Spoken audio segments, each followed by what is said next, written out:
Good afternoon from Sacred Space at Titania's Realm. Don't know why that's lying there, that stupid thing I never use. It's still Friday, the 12th of December 2025, Shabbat Shalom, and the time is, I forgot, I'm so tired, 5:37 p.m. I've just finished soldering this little box thingy together, which I had carefully sawed out, but two pieces snapped off and broke off, and then the other piece was like a bit bent out of shape. So, and I made it from a piece of sheet that I'd attempted to fuse silver to, not very successfully. But I thought, well, it's botched already. How much more botched can it get? I'll just be creative with it.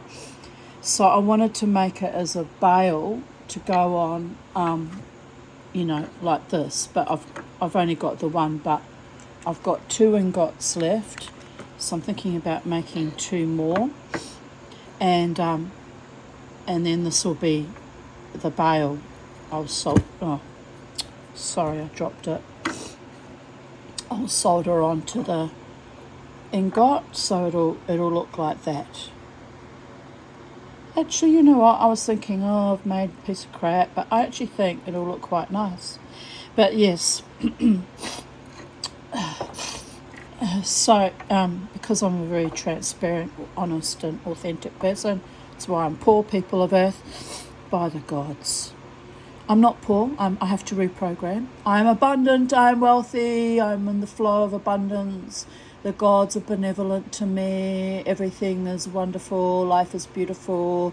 I am abundant. I am wealthy. I am in oneness. Anyway, it's nice to have these little affirmations sometimes. And I'm certainly abundant in creativity lately, and quite a few little mistakes, but I'm making the best of my creative little mistakes. So, excuse me snuffling, but I've got a bit of a summer cold. So anyway, I managed, and I'm quite pleased, because I'm getting slightly better at soldering. There's a bit of a hole there that shouldn't be there, but oh well, I'll probably sand that out somehow. And on the inside is all very interesting, and it's got knobbly bits because I had little balls and little sticks on it for decoration, and they went wrong. I've got to practice silver fusing, but it's expensive buying the sheet, and you really need sort of scrap pieces that you don't care about. But anyway, I could have just melted the failed silver fusing down, but I decided, no, I'm not wasting silver at the way it costs these days. I can't afford to waste things.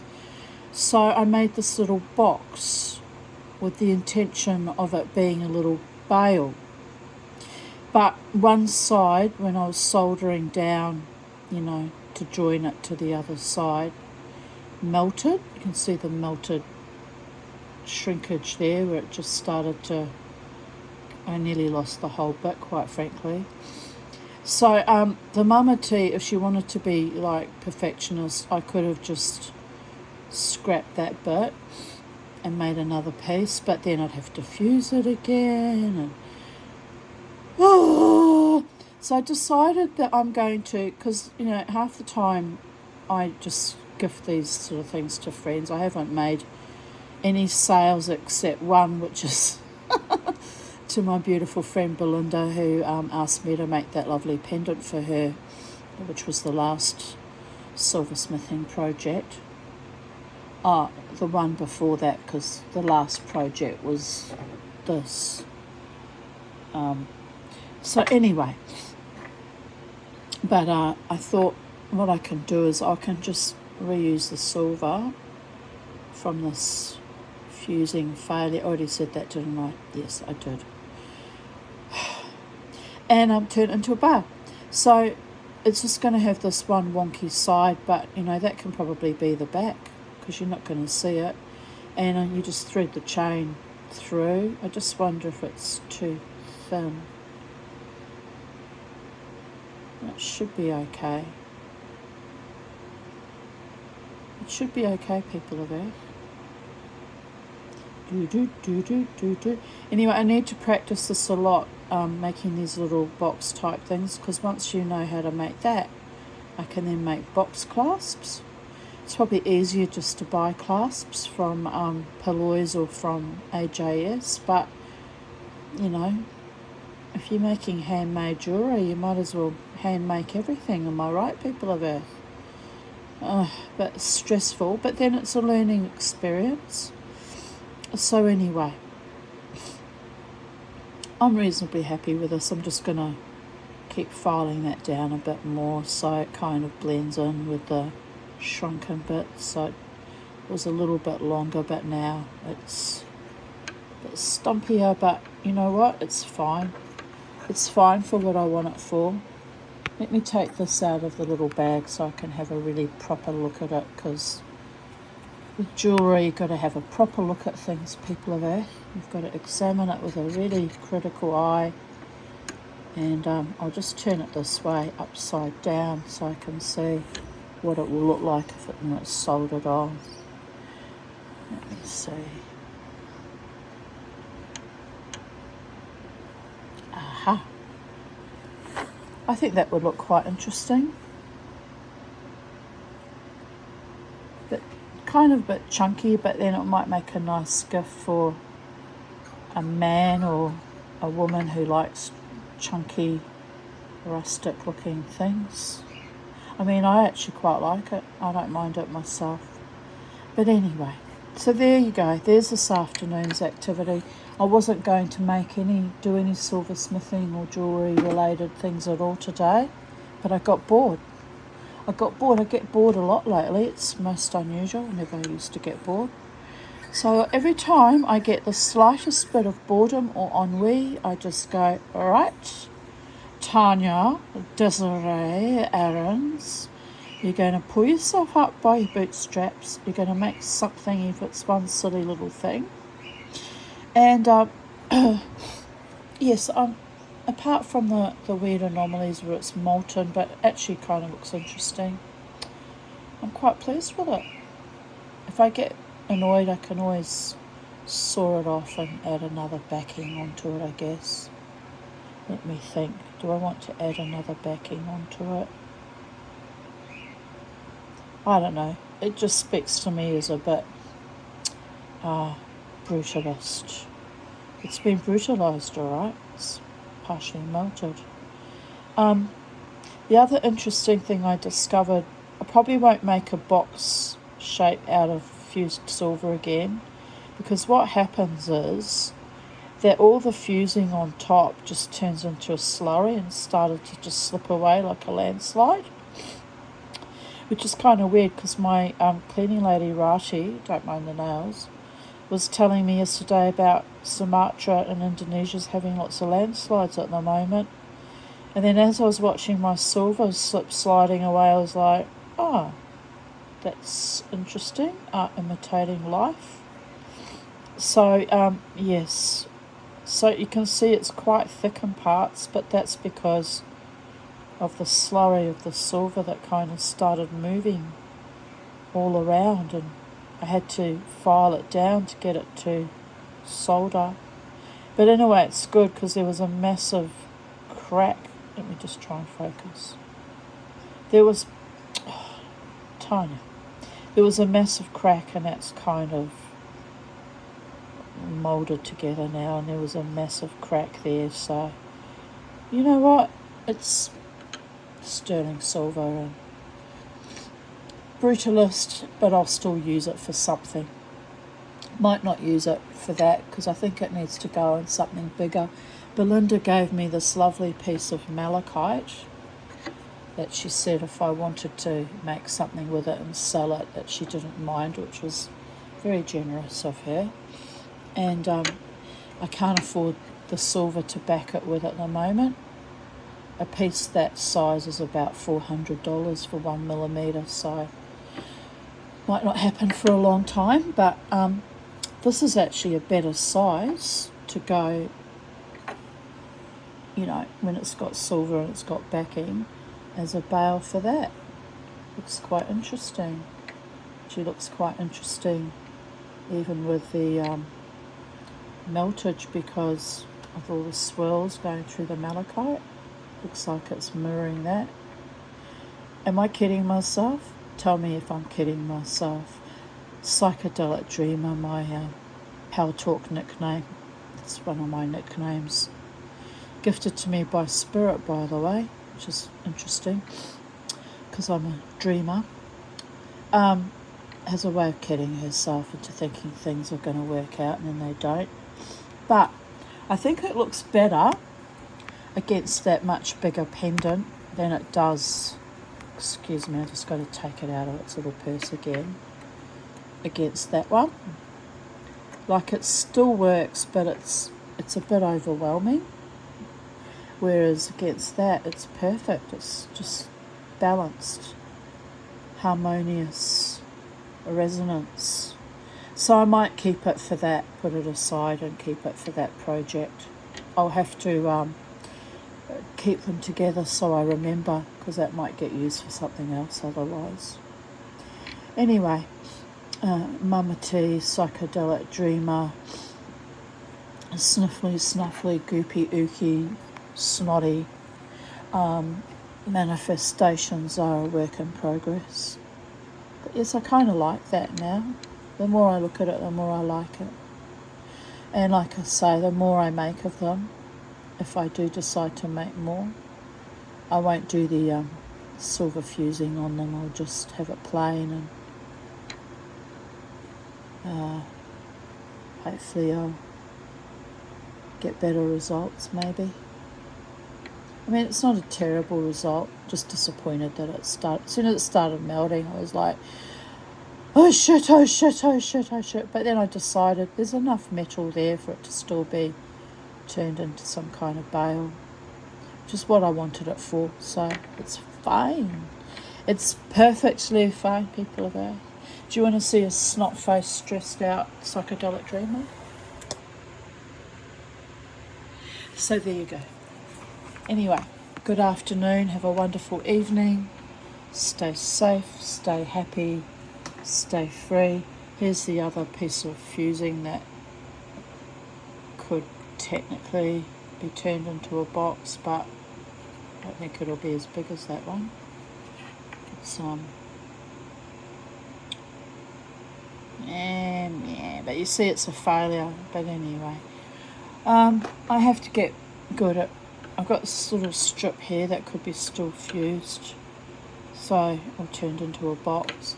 So I still have a few projects on the go. So I'm just beavering away at things, and I wanted to cut this off and solder that. I should have done that while I had the bloody Smith Little going, because I can only do it when the birdies are outside because of fumes. Forgot about that. See? If you don't have it in front of my face, I forget about it. Anyway, that can be a job for another day now.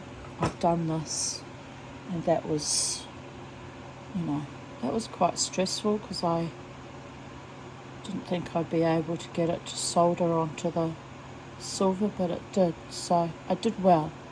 That little Smith torch actually makes a big difference for soldering now, compared to my Orca torch, which is fairly useless now. I think there's something wrong with it. It lives under here. Needs. I think I need to buy a new one. But money, money, money. Life is funny in a rich woman's world. Aha. All the things I could do, but I'm doing it, bit by bit with my little bits of silver chunky things. Like I made these quite a while ago now, about 6 months ago, and they're going to make lovely, I'll smash them and make lovely little, I might make another Hair in the Moon, one for myself, and then I've got one to either sell if anyone's interested in it, or gift. I'm just sort of gradually stockpiling things. I've got no interest in going to the markets because every time I went was a complete and utter disaster and a failure. But I'm manifesting one day I might rent a little shop somewhere and just, I don't know, somebody might let me rent a shop just for short term. Just they used to do that in the old days. You could just rent a shop for a few weeks, very cheap rent, and if you succeeded, you kept renting, month by month, and if you didn't, you didn't really lose a hell of a lot because you didn't pay a lot out. But I don't know if I can do that these days. It's a different world. Everyone's greedy and mercenary and corrupt. But anyway, the ultimate dream is stockpiling little bits and pieces and,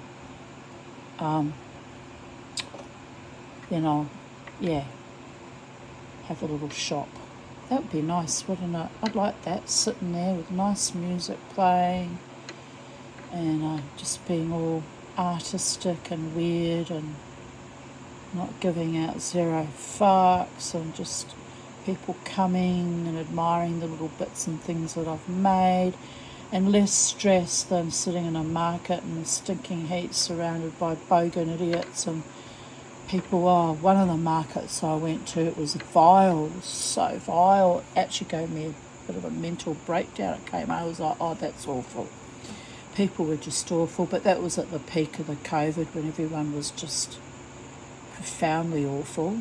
Not much has changed really. Who am I kidding about getting a little shop? No one has really supported me business-wise. They just,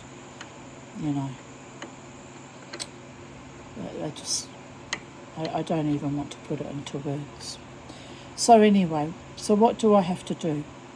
I have to harden the fuck up and just keep making things for my own pleasure and build up enough stock that maybe I will.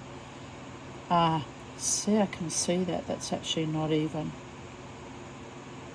properly squared over. Oh well. Anyway,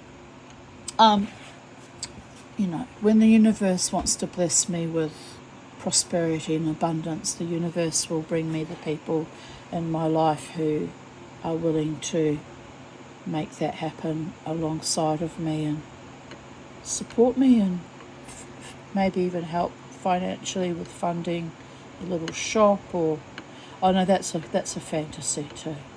You see, I don't trust financially. I don't trust in anyone because my former husband ripped me off with our house and business, and then my mother ripped me off with the equivalent of 4 houses, and it's just, I don't trust in other people when it comes to monetary value. It's I have to do my own thing and just slowly create my own wealth.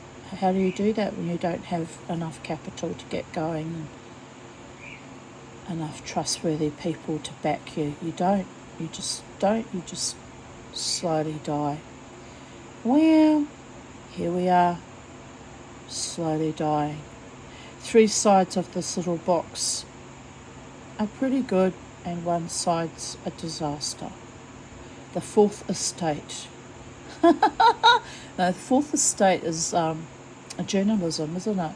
This is journalism right now, and this is me struggling to get everything pulled up out of the gravel rash and the evil that was journalism and what the COVIDian mainstream media did to the little people, cost them their livelihoods, their businesses, their homes, their relationships, poisoned them, and then, to add insult to injury, rendered them infertile and or caused them to lose their grandchildren. So I sit here making little bits of blobs out of silver, waiting for the inevitable Godot, who, if you've read or seen the Samuel Beckett play, never actually arrives.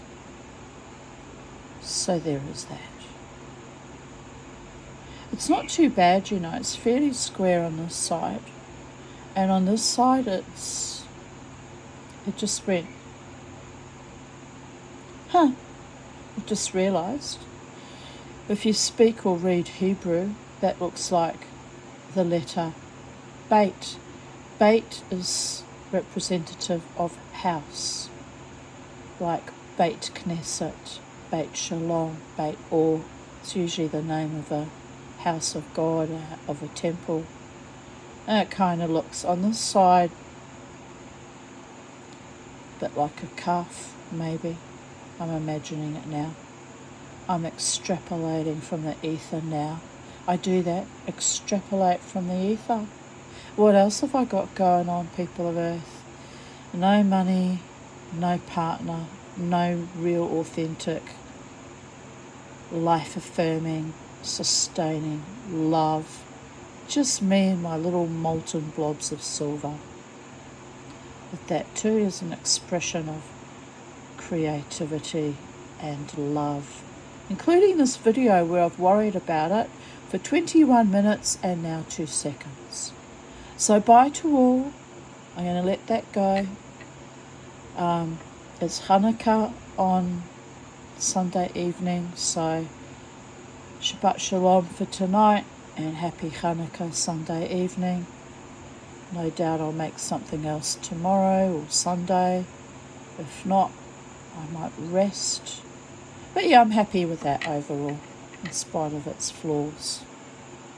And now you know what my ambition is. It was always my ambition to get a little shop of my own again and be financially independent, financially self-sustaining, but I've realised it's not likely to ever happen. It's not realistic, but I'm not going to cry about it. I'll just keep creating things.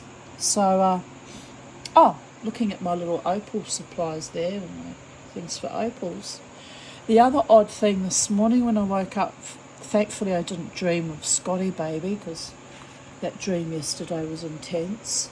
But yesterday morning, I mean. But this morning I woke up. Here's a little feather that from little Kermie. This morning I woke up. Just as I woke up, I was being shown. They were actually precisely showing me what they look like too. The spirits were quite adamant. They wanted me today to get in and grind the opals, and they showed me the blue flash and grinding the opals, but I've stopped. I did a fair bit of work on these two, but I stopped because, you know what, I got disheartened with it. It's just not a lot of opal. Mind you, I didn't pay much for them. You get what you pay for, people of Earth. But anyway, I got sort of disappointed in it, and then I just stopped. So spirits were showing me this morning. They were very adamant. This little piece of silver ended up over there. How did that end up over there? I don't usually have things lying about. It can go in my casting little container. Anyway, I was quite surprised. They were showing me visually that they wanted me to work on the opals today, but I decided not today. Even though spirits gave me direct orders, I have free will and I make my own mind up, so I made this today instead. But if it's a nice day tomorrow and it's not too horribly hot, I might, knuckle down. There were two. I'm trying to find the other one, by all the gods. Oh, here it is. Here's the other one I worked on. I might knuckle down and continue polishing these up because, I was all excited when I first got them. I got straight into it. And then it was just like, blah. And then I went into the sewing thing instead. And now I've done all the petticoats. That's another job done. I can relax. Oh, I'll show you before I sign off, people of Earth. See, all this was made with a view to getting a shop. I made this during the the worst of the COVIDian years. 2021 or 22, I made it, I can't remember if it was 21 or 22. But the idea was that was going to be shop display, open it up and all the jewellery's there. But anyway, and here's the other thing that I wanted for my shop. See, people think I'm just some sort of zombie idiot. They don't realise I actually, you know, am ambitious. These were all the things I made. I used to take that to the markets, that piece of driftwood. And that I bought very cheaply for $30. It's a wonderful shop display, look. I love it. But no shop. No shop for the mama tea, languishing as she does in this netherworld that is the disability pension, and languishing. And so I even put Titania's Realm, and I actually bought this from a lovely lady, forgotten the name of her business, 31 Art, I think. Bought that from her because it looks like fairies or sailing ships, depending on the angle you look at it on. It's in the shadow. So anyway, I did that, and I made all this little hasps and clasps for it, and that used to be my mother's little drinking trolley, but my daughter, well, it's not her fault, but it broke when she was taking it to one of her plays, so I cut it up and made a top for this old canteen. And you know, here we are, more shop displays made from an old pine box I've bought in an op shop somewhere. So excuse me, I can't stop sneezing. Oh, here's my beautiful socksy that Sally Castles on my cat. So here's my beautiful, I did this during COVID too. I picked this lovely cupboard up for free. Someone gave it to me for free. And then I went and inlaid all the little not mother of pearl, abalone or power shell. Oh my goodness, my sneezing was worse in here.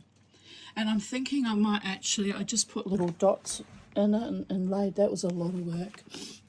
But I'm thinking the alternate little squares, I might buy mother of pearl and carve little hearts, and each one will be a heart in between, but I don't know if I can be bothered, quite frankly.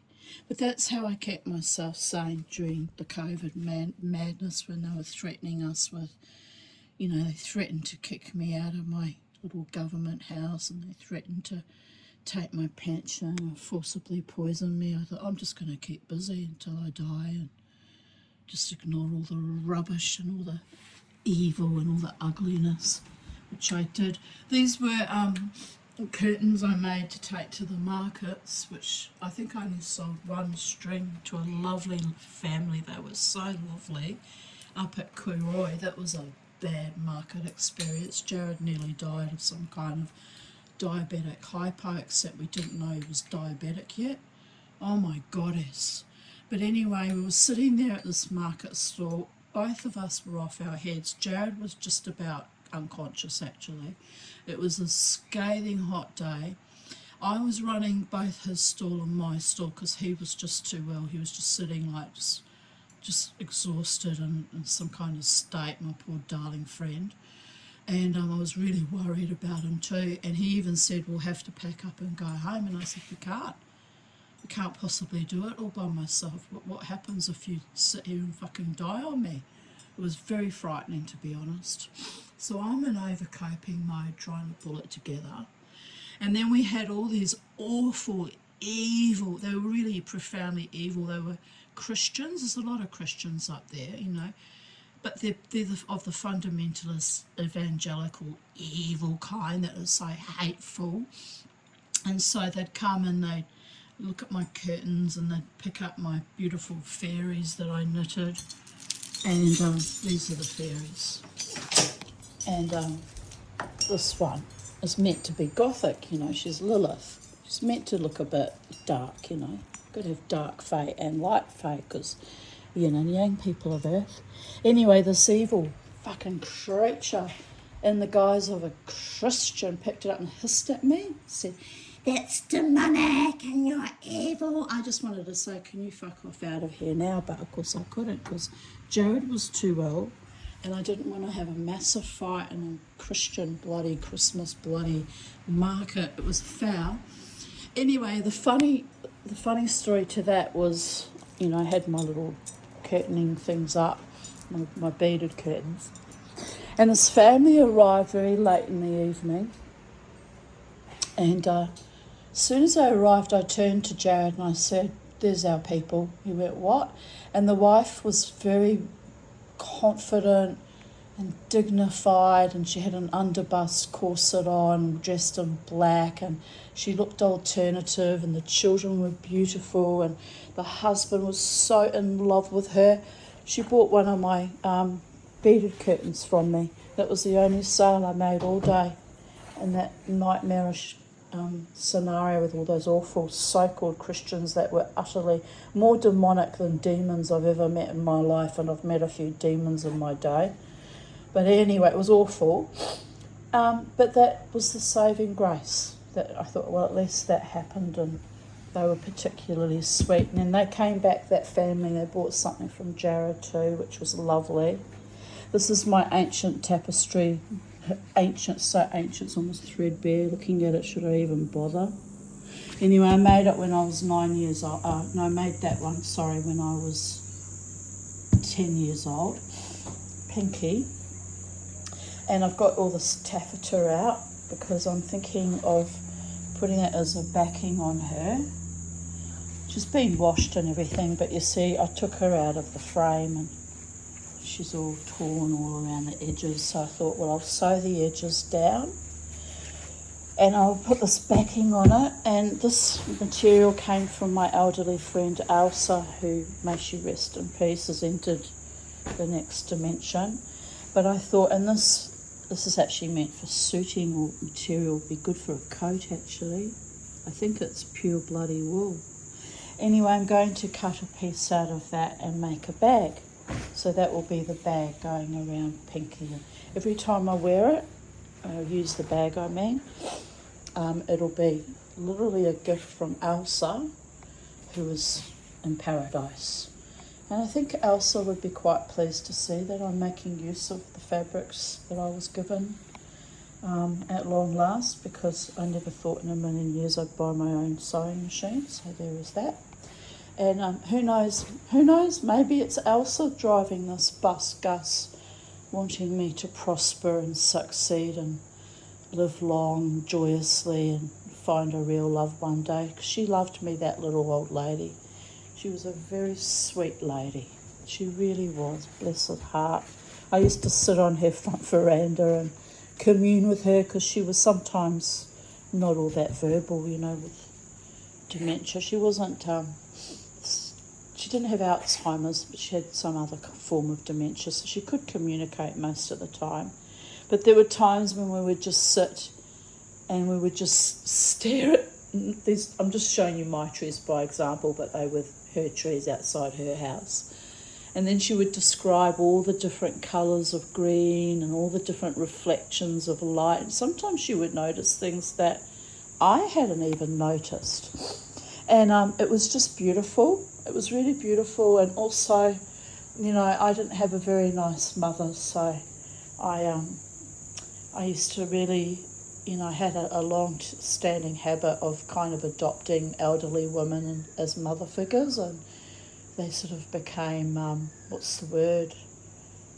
proxy mother figures. I mean, I don't let them mother me because I hate being mother smothered, but they would just be kind of stand-ins for the kind of nurturing and nourishing that I so severely lacked in my childhood from my own mother. And so there is that. But she was lovely, Elsa. She was a real sweet lady, and she was down to earth and had sparkle and spark in her spirit. She was just amazing. So anyway, I got that out this afternoon, intending to at least sew this on and go around the edge. And then I had a panic attack because I think because it's thicker being, embroidered and that, I need to use the walking foot. And I had a phobia. I just suddenly had a phobia about it. It's completely irrational and nuts, because I've managed to sew quite a bit with that new machine. While I was in there, I could have shown you. I'll show you now, people of Earth. It's like having a tour of my house, isn't it? It's like living with me. Oh, dear goddess. Don't get too excited, people of Earth. So I finished off that little petticoat, little skirt, and I still haven't sewed lace on the bottom though. I can't decide if I want to or not. But I did a lot of patching up on that, and this is a bit crazy because I just kind of did it like that, but it's going to pull next time I wear it. But it's literally from the 1950s still. And then I patched up bits of that, put new elastic in that petticoat, and sewed that brand new one, which I'm very pleased about.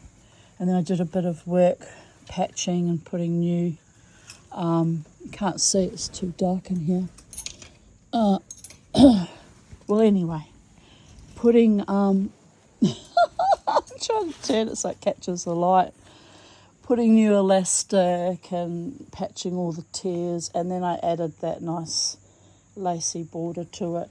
So honestly, I've worked like a Trojan for the last 3 days. And then today I promised myself I wasn't going to do anything at all, have a complete rest. But I got bored. And so I made this. So here we go, full circle. Everything's fine. Life is beautiful. Live your best life. Love the ones you love. You love the ones you love. Dear God, make sure they're alive if you're going to love them, because it's a pain in your ass when they're dead inside their soul. Love everything, love everyone, live your best life. I'm over and out. Bye for now. Shabbat shalom. Good night and good luck.